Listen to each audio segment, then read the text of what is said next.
Hello বন্ধুরা, সবাই কেমন আছো? আশা করি ভালো আছো। তোমাদের ভালোবাসা ও আশীর্বাদে আমিও ভালো আছি। বাপের বাড়িতে আরেকটা দিন দেখো।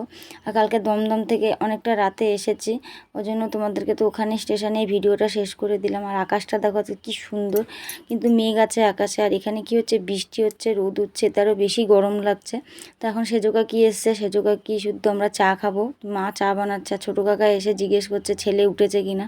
তো ছেলে তো ঘুমাচ্ছিল, যে ভাই গিয়ে ডেকে তুললো, তো উঠে আসলো আর কি।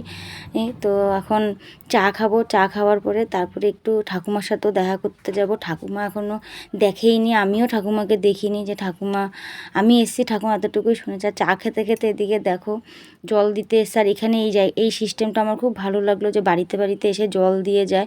যাদের খুব অসুবিধা হয়, যেমন আমাদের ঘরে ভাইরা সবাই ব্যস্ত থাকে, মার তো আর সম্ভব হয় না জল আনতে যাওয়া, তো এই যে দিয়ে গেল, বেশ ভালোই হলো। যা ড্রাম লাগে বের করে দেয়, জল দিয়ে যায়।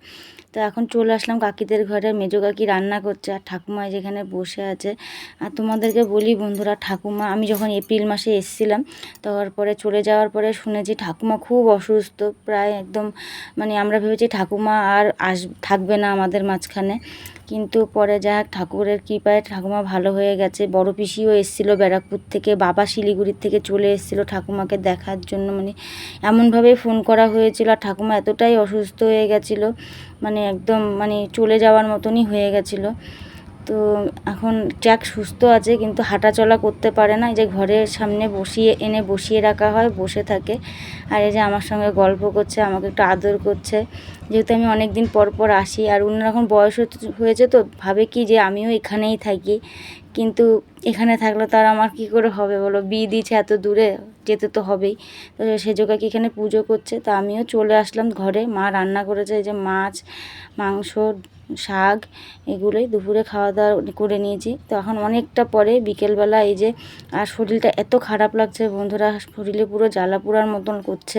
তো মা যে একটু বিচাপকুল ভিজিয়ে রেখেছিল, ওইটাই একটু মা যে চিনি দিয়ে মানে ঘুটে দিল, আমি একটু যে এখন ফাটিয়ে শরবত করে নিচ্ছি, খাবো। কারণ দুদিন পুরো টানা আমি ট্রেনে ছিলাম, একদিন আসাম থেকে আসার সময়, আর এখন তারপরের দিন তো সারাদিন দমদমেই ছিলাম।